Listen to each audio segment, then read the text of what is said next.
കൂടുതൽ വാർത്തകളും വീഡിയോകളും കാണാൻ ഈ ചാനൽ സബ്സ്ക്രൈബ് ചെയ്യുക. കൂടെ ബെൽ ബട്ടൺ അമർത്തുക. നമസ്കാരം. ചിത്തിര നക്ഷത്രം.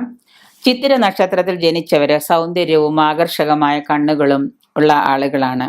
സ്ത്രീ വിഷയങ്ങളിലും കലാപരമായ വിഷയങ്ങളിലും ഇവർക്ക് പൊതുവെ താല്പര്യം കൂടിയിരിക്കും.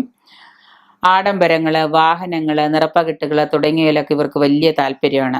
വാഹനങ്ങളൊക്കെ വലിയ വലിയ മോഡൽ വാഹനങ്ങളൊക്കെ വാങ്ങാനും ഉപയോഗിക്കാനും ഒക്കെ വലിയ താല്പര്യമുള്ള ആളുകളാണ് ഇവര്.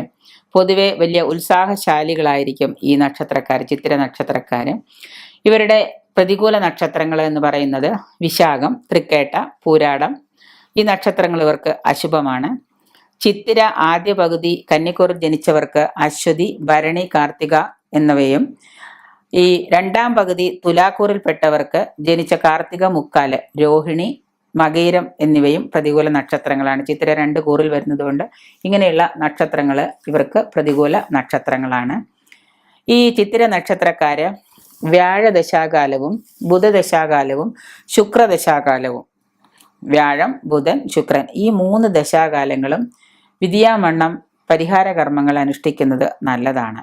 കാരണം ഇവർക്ക് ഈ പറയുന്ന ദശയിൽ ഇവർ ഉദ്ദേശിക്കുന്ന ആഗ്രഹിക്കുന്ന രീതിയിൽ, ഇവർ ഉദ്ദേശിച്ച തരത്തിൽ ആഗ്രഹിക്കുന്ന തരത്തിൽ ഇവർക്ക് ഒരു ഉന്നമനവും ചിലപ്പോൾ ലഭിച്ചു എന്ന് വരുന്നതല്ല.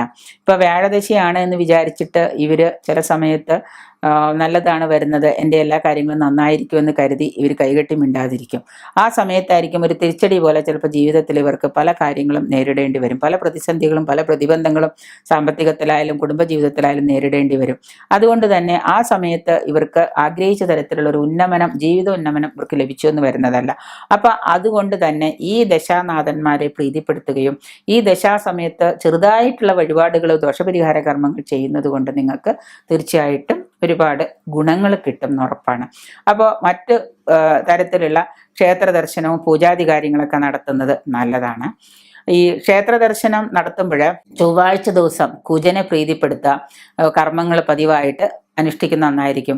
ഈ ജാതകത്തിൽ, ചിത്തിര നക്ഷത്രത്തിലുള്ള ജാതകത്തിൽ ചൊവ്വ, കുജൻ ഓജരാശിയിലാണ് നിൽക്കുന്നത് എന്നുണ്ടെങ്കിൽ, ആരെങ്കിലും ഒരു ജ്യോത്സ്യരെ കൊണ്ട് നിങ്ങളുടെ ജാതകം പരിശോധിപ്പിച്ചിട്ട് കുജൻ ഓജരാശിയിലാണ് എന്നുണ്ടെങ്കിൽ നിങ്ങൾ സുബ്രഹ്മണ്യനെ ഭജിക്കുക, ചിത്തിര നക്ഷത്രക്കാര്.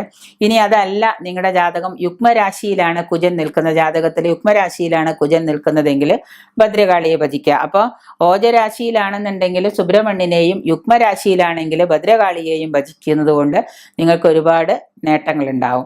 ഇനി ചിത്തിര നക്ഷത്രവും വ്യാഴാഴ്ചയും ചൊവ്വാഴ്ചയും ചേർന്ന് വരുന്ന ദിവസം, ചൊവ്വാഴ്ചയും അന്ന് ചിത്തിര നക്ഷത്രവുമാണ് വന്നിട്ടുള്ളതെന്നുണ്ടെങ്കിൽ അന്നേ ദിവസം നിങ്ങൾ സവിശേഷ പ്രാധാന്യത്തോടെ എന്തെങ്കിലും ചെറിയൊരു തരത്തിലുള്ള വ്രതമൊക്കെ എടുത്തുകൊണ്ട് സുബ്രഹ്മണ്യനെ ഭജിക്കുന്നത് നല്ലതാണ്.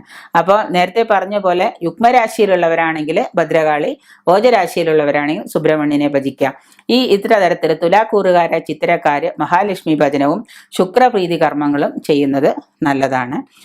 ഈ 2 കൂറിലും പെട്ട ആളുകൾ 2 ഇത് തരത്തിൽ വരുന്നത് കൊണ്ട് പൊതുവായിട്ട് നിങ്ങൾ വ്യാഴാഴ്ച ദിവസം കൃഷ്ണനെ ഭജിക്കുന്നത്, ഭദ്രകാളിയെയും ഭജിക്കുന്നത് നല്ലതാണ്. അപ്പോൾ ഇങ്ങനെ ഏതെങ്കിലും ഒരു തരത്തിൽ നിങ്ങൾക്ക് ഇത്രയും ചെയ്യാൻ പറ്റുന്നുള്ളെങ്കിൽ നിങ്ങൾ അത്രയും ചെയ്ത വ്യാഴാഴ്ച ദിവസവും ചിത്രയും ചേർന്ന് വരുന്ന ദിവസങ്ങൾ നിങ്ങൾ കൃഷ്ണനെ ഭജിക്കുക. ചൊവ്വാഴ്ച ദിവസം നിങ്ങൾ ഭദ്രകാളിയോ സുബ്രഹ്മണ്യനെയോ ഭജിക്കുക. അത് നിങ്ങൾ കൂററിയില്ലെങ്കിൽ ഇങ്ങനെ ചെയ്താൽ മതി. ചൊവ്വാഴ്ച ദിവസം ഒന്നുകിൽ ഭദ്രകാളിയെ ഭജിക്കുക അല്ലെങ്കിൽ സുബ്രഹ്മണ്യനെ ഭജിക്കുക. വ്യാഴാഴ്ചയും ചിത്രയും ചേർന്ന് വരുന്ന ദിവസം നിങ്ങൾ ശ്രീകൃഷ്ണനെ ഭജിക്കുക, കൃഷ്ണനെ നിങ്ങൾ ഭജിക്കുക, കൃഷ്ണ ഭജനം നടത്തുക, ശ്രീകൃഷ്ണന് വേണ്ട വഴിപാടുകൾ ചെയ്യുക, ഗുരുവായൂരപ്പനെ തൊഴുക. ഇതൊക്കെയാണ് നമുക്ക് ചെയ്യാൻ പറ്റുള്ളൂ. അങ്ങനെയുള്ള കാര്യങ്ങളൊക്കെ ചെയ്യുന്നത് കൊണ്ട് നമുക്ക് സാമ്പത്തിക ഉന്നമനം പ്രതീക്ഷിക്കാം.